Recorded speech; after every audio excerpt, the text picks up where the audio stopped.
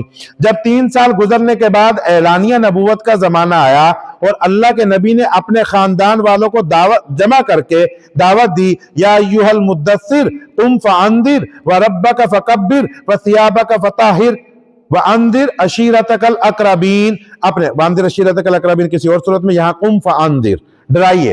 اور اللہ کے نبی نے اپنے رشتہ داروں کو جمع کر کے دعوت دی۔ ابو لہب نے پتھر اٹھایا اور مارا، اللہ کے نبی کے سر پر لگا، اور اللہ کے نبی صلی اللہ علیہ وسلم کا سر مبارک زخمی ہو گیا، طرح طرح کی تکلیفیں دینے لگے۔ اور اس کی اہلیہ ابو لہب کی ام جمیل تھی، اور وہ رستے میں کوڑا پھینکنے لگ گئی اور کانٹے بچھانے لگ گئی اور لکڑیاں کاٹ کے لایا کرتی تھی، طرح طرح کی تکلیفیں دینے لگ گئی۔ اتنی تکلیفیں دیں کہ اللہ جل جلالہ نے آسمان سے سورت نازل کر دی، تبت یدا ابی لہب وتب۔ نبوت کا کون سا سال ہوگا؟ 4تھا یا 5واں سال لگ بھگ ہوگا۔ پہلے 3 سالوں میں یہ صورت نہیں اتری، اس وقت تو وحی نہیں اتری، یعنی پہلی وحی کے بعد تو فترت آ گئی، پھر بعد میں وحی اترنا جو ہے وہ شروع ہوئی۔ تو جب یہ صورت اتری تو ابو لہب کو اپنی انتہائی رسوائی محسوس ہوئی، اور اس نے اپنے بیٹوں کو قسم دے دی کہ تم نبی کریم صلی اللہ علیہ وسلم کی بیٹیوں کو طلاق دے دو۔ تو دونوں بیٹوں نے طلاق دے دی۔ پہلے عتبہ نے، یعنی دونوں نے دے دی اکٹھے آ کر، عتبہ نے بھی طلاق دی اور عتیبہ نے بھی طلاق دی، ٹھیک ہے۔ عتبہ بعد میں مسلمان بھی ہو گیا، لیکن شادی تو بہرحال نہیں ہوئی۔ اور عتیبہ جو تھے، انہوں نے نہ صرف یہ کہ طلاق دی، انہوں نے اللہ کے نبی صلی اللہ علیہ وسلم کا گریبان بھی پکڑا، اللہ کے نبی صلی اللہ علیہ وسلم کا گریبان بھی کھینکا، اور بدتمیزی وغیرہ بھی کی۔ اللہ کے نبی صلی اللہ علیہ وسلم کو اتنی تکلیف ہوئی کہ اللہ کے نبی صلی اللہ علیہ وسلم نے ہاتھ اٹھایا اور فرمایا کہ اے اللہ، اس پر اپنے کتوں میں سے کوئی کتا مسلط کر دے۔ دعا دے دی، بد دعا دے دی۔ اچھا، طلاق تو دونوں نے دی تھی، عتبہ نے بھی تو دی تھی، لیکن عتبہ نے بدتمیزی نہیں کی تھی۔ طلاق عتیبہ نے بھی دی تھی، لیکن عتیبہ نے بدتمیزی کی تھی۔ چنانچہ اللہ کے نبی نے بد دعا دی۔ جب ان کا ایک دفعہ شام کا تجارتی سفر ہوا اور ان کا رستے میں کہیں پڑاؤ ہوا، تو وہاں کے لوگوں نے ویسے ان کو کہا، جیسے لوگ علاقے والے کہہ دیتے ہیں، بتا دیتے ہیں لومڑیاں ہیں یا جانور ہے، فلاں چیز ہے۔ انہوں نے کہا آپ نے جس علاقے میں پڑاؤ کیا نا، یہاں درندے بھی ہیں قریب میں، تو آپ لوگ اپنی حفاظتی تدبیر کیجئے گا۔ تو ابو لہب نے اسی وقت اپنے قبیلے والوں کو کہا، دیکھیں اس کا یقین دیکھیں، اپنے قبیلے والوں کو کہا کہ محمد نے میرے بیٹے کو بد دعا دی ہوئی ہے، تو آپ جو ہے میرے بیٹے کو بیچ میں رکھنا، اور باقی سب جو ہے باہر اس کے خیال کر کے احتیاط سے آرام کرنا۔ چنانچہ بیچ میں سامان جمع کیا گیا، اور اس سامان کے اوپر جو ہے عتیبہ کا بستر لگایا گیا، اور اس کے بعد سب سو گئے، اور اتنے میں ایک شیر آیا اور وہ سونگتے سونگتے سونگتے عتیبہ کے پاس پہنچا، اور عتیبہ کو اس نے چیر پاڑ کر کے ختم کر دیا۔ تو نبی کریم صلی اللہ علیہ وسلم کی بد دعا لگی اور وہ اس طریقے سے تباہ و برباد ہو گیا۔ بہرحال میں دوبارہ واپس پیچھے آتا ہوں، یہ میں نے تینوں اکٹھے اس لیے ذکر کیے کہ 3 نکاح مشرکین سے ہوئے، اور بعض اوقات یہ لوگ کہہ دیتے ہیں کہ لڑکی کا نکاح تو مشرک سے نہیں ہونا چاہیے۔ یہ تو ہمارے ہاں ہے نا کہ لڑکے کا نکاح یہودی اور عیسائی سے شریعت کے اندر اس کی اجازت موجود ہے، اور وہ بھی آج کل میں نہیں ہونا چاہیے۔ اس کا بھی میں قصہ آپ کو سناؤں گا۔ بہرحال شریعت میں اس کی اجازت جو ہے وہ موجود ہے، لیکن مسلمان کی لڑکی غیر مسلم یہودی اور عیسائی کے نکاح میں ہو، اس کی تو قرآن مجید میں ممانعت ہے، اس کی تو اجازت ہی نہیں ہے کہ آپ اپنی مسلمان لڑکی کسی یہودی یا عیسائی گھر کے اندر دیں۔ تو یہ بعض اوقات میں یہ سوشل میڈیا کے بعض حوالے جو ہے وہ بیچ میں لے آیا کرتا ہوں کہ لوگ اس پر طرح طرح کے بڑے اچھے خاصے طنز اور تنقید بری قسم کی اس کے اوپر کر دیتے ہیں۔ تو میں یہ عرض کر رہا ہوں، اچھا پھر اگلی بات بھی کر دیتے ہیں کہ یہ کیسے ہو سکتا ہے 5 سال کی عمر میں نکاح ہوا، 6 سال کی عمر میں نکاح ہوا، 10 سال کی عمر میں نکاح ہوا، اور بعض وہ لوگ بھی اعتراض کرتے ہیں جو مانتے ہی حضرت فاطمہ کو ہے نا، جو مانتے ہی ایک بیٹی کو ہیں، وہ کہتے بیٹیاں کہاں سے آئیں بیچ میں؟ بیٹیاں تو تھی نہیں، اتنی تو عمر ہی نہیں تھی بیچ کے اندر۔ 5 سال میں، 6 سال میں، 10 سال میں، سب کو پتا ہے اور کتابوں میں موجود ہے کہ رخصتی سے پہلے ابو لہب کی بیٹوں نے طلاق دی تھی۔ ایسے تھوڑا کہ رخصتی ہو گئی تھی، رخصتی سے پہلے طلاق ہوئی، نکاح ہو گیا، اور میں نے وجہ بھی بتائی کہ ایک رشتہ بنو امیہ کو دیا تو خاندان والے آگے انہوں نے کہا بھی 2 رشتے گھر میں، تو عتبہ موجود ہے، عتیبہ موجود ہے، اب گھر میں کیوں نہیں رشتہ کرتے؟ تو 2 کا نکاح جو ہے وہ خاندان کے اندر ہو گیا، اور اس وقت تک اعلان نبوت جو ہے وہ نہیں ہوا تھا۔ اور یہ بہرحال اپنے خاندان کے اچھے لوگ ہوتے تھے اپنے زمانے میں، یعنی ایسا نہیں تھا کہ یہ کسی درجے میں وہ مشرک تھے، وہ ایک چیزیں موجود تھی اپنی جگہ، وہ علیحدہ تھی۔ بہرحال میں حضرت زینب رضی اللہ تعالیٰ عنہ کے قصے کی طرف دوبارہ آتا ہوں کہ ابو العاص بن ربی، انہوں نے اسلام تو دیر سے قبول کیا، اور حضرت زینب نے بھی ہجرت کے وقت میں ہجرت نہیں کی تھی۔ حضرت زینب کو 2 اولادیں ان سے ہیں، ایک کا نام علی ہے، ان کے بیٹے ہیں حضرت زینب کے، اور دوسرے کا نام امامہ ہے، ٹھیک ہے۔ امامہ بھی بڑی ہوئی اور اللہ کے نبی صلی اللہ علیہ وسلم کو اپنی نواسی، جیسے حسن حسین نواسے ہیں، امامہ بھی نواسی ہے، ان سے بہت زیادہ محبت تھی۔ جب شاہ حبشہ نے ایک حلہ جوڑا بھیجا تھا نبی کریم صلی اللہ علیہ وسلم کے لیے، اور ایک انگوٹھی بھیجی تھی، بڑی قیمتی تھی، اللہ کے نبی صلی اللہ علیہ وسلم نے فرمایا کہ مجھے جو سب سے زیادہ محبوب ہے نا، جس سے محبت ہے، یہ انگوٹھی میں اس کو دوں گا۔ تو بیگمات کو لگا کہ یہ انگوٹھی اللہ کے نبی صلی اللہ علیہ وسلم حضرت عائشہ کو دیں گے، یہ تو مشہور تھا کہ اللہ کے نبی صلی اللہ علیہ وسلم کو ان سے بہت محبت ہے، لیکن اللہ کے نبی صلی اللہ علیہ وسلم نے اپنی نواسی امامہ کو بلایا اور وہ انگوٹھی امامہ کی انگلی میں ڈال دی، ان کو یہ انگوٹھی دی۔ حضرت علی جو ان کے بیٹے تھے، زینب کے جو بیٹے تھے، علی ان کا نام تھا، اور وہ بھی بڑے ہوئے تھے، یعنی 17-18 سال تک بڑے ہوئے تھے، اور بالکل آخر میں جنگ تبوک یا وہاں جا کر ان کی شہادت جو ہے وہ آخر میں ہوئی، اور حضرت امامہ بھی بڑی ہوئی۔ بہرحال تو یہ حضرت زینب رضی اللہ تعالی عنہا، یہ انہوں نے زندگی گزاری مکہ مکرمہ میں، اللہ کے نبی نے بھی گزاری۔ ان کو جہیز میں اللہ کے نبی نے ایک ہار دیا ہوا تھا جو حضرت خدیجہ کا ہار تھا۔ جس جہیز میں لوگ والدہ کی چیزیں دے دیا کرتے ہیں، تو وہ ان کو ملا ہوا تھا نا، اس کے اندر ہار۔ اچھا، جب یہ ہجرت مدینہ ہو گئی، ابو العاص بن ربی تو اس وقت تک بھی مسلمان نہیں ہوئے تھے، ٹھیک ہے، اور حضرت زینب کی ہجرت بھی نہیں ہوئی تھی، وہ بھی مکہ مکرمہ کے اندر ہی موجود تھی۔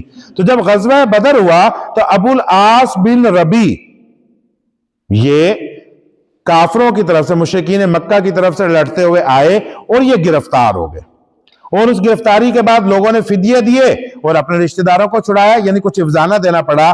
تو حضرت زینب نے ہار بھجوایا وہاں سے، تو اللہ کے نبی کو تو پہچان تو تھی ہار کی، تو وہ چیزیں آتی گئیں، ان کو جو ہے جو فدیہ دیتے گئے، اور ان کو اللہ کے نبی اس غلام کو، اس قیدی کو چھوڑتے چلے گئے۔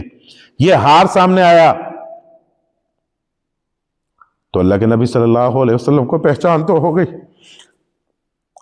اس ہار کی، تو اللہ کے نبی صلی اللہ علیہ وسلم کے آنکھوں میں آنسو آ گئے اس کو دیکھ کر، اور پھر صحابہ کرام رضوان اللہ علیہم اجمعین سے فرمایا کہ اگر تمہاری اجازت ہو تو یہ ہار میں واپس کر دیتا ہوں۔ تو صحابہ نے کیا کہنا تھا، صحابہ تو جان نثار تھے سارے کے سارے، تو صحابہ کرام رضوان اللہ علیہم اجمعین فرمانے لگے یا رسول اللہ ضرور۔ تو اللہ کے نبی صلی اللہ علیہ وسلم نے ہار واپس کیا، اور ابو العاص بن ربی سے کہا کہ تمہارا فدیہ یہ ہے کہ تم وہاں جا کر میری بیٹی مدینہ بھیج دو۔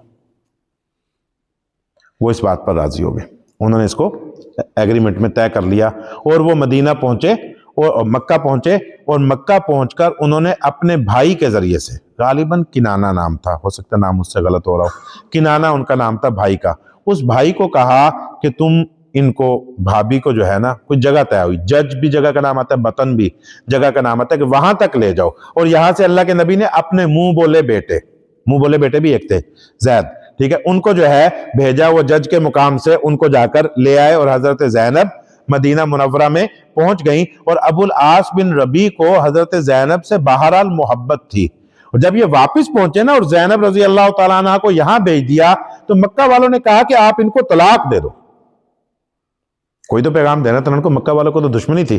تو اس موقع پر ابو العاص بن ربی نے اپنی اہلیہ کی بہت زیادہ تعریف ذکر کی کہ ایسی عورت پوری مکہ کے اندر موجود نہیں ہے، جیسی شرافت والی، وقار والی، حیا والی یہ عورت ہے، اور اس کے بعد ان کو ان کے ساتھ کافی درجے تک عشق جو ہے وہ باقی رہا، لیکن انہوں نے اسلام قبول نہیں کیا۔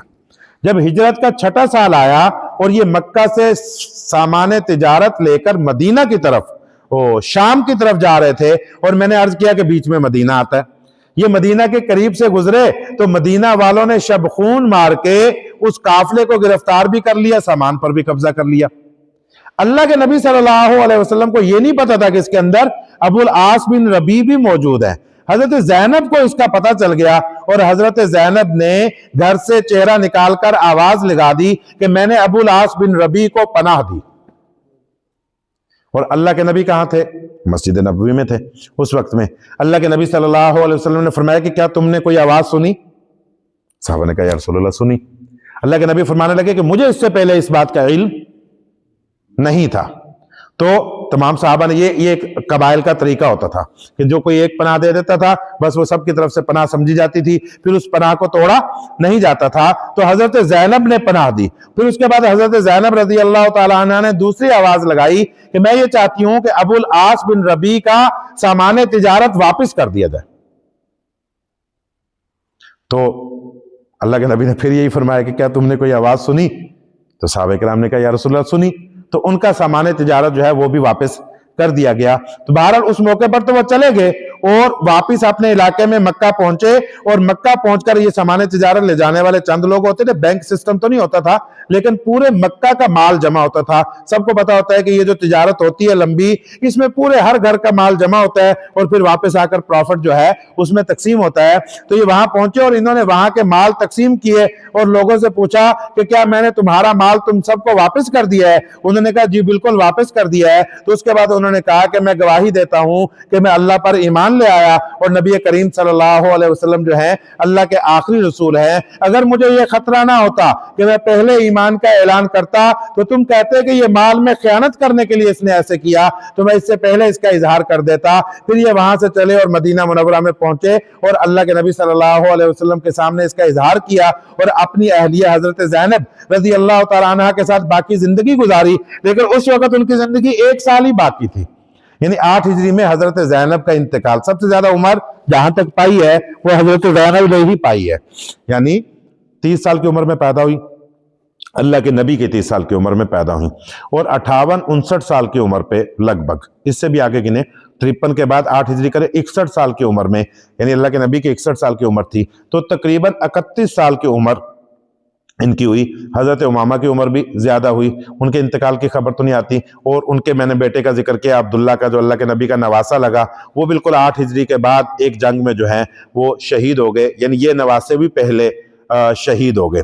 بہرحال یہ حضرت زینب رضی اللہ تعالیٰ عنہ کا قصہ ہے۔ پھر حضرت رقیہ کا میں نے بتایا کہ عتبہ نے طلاق دی، اور اس کے بعد اللہ کے نبی نے ان کا نکاح کن سے کیا؟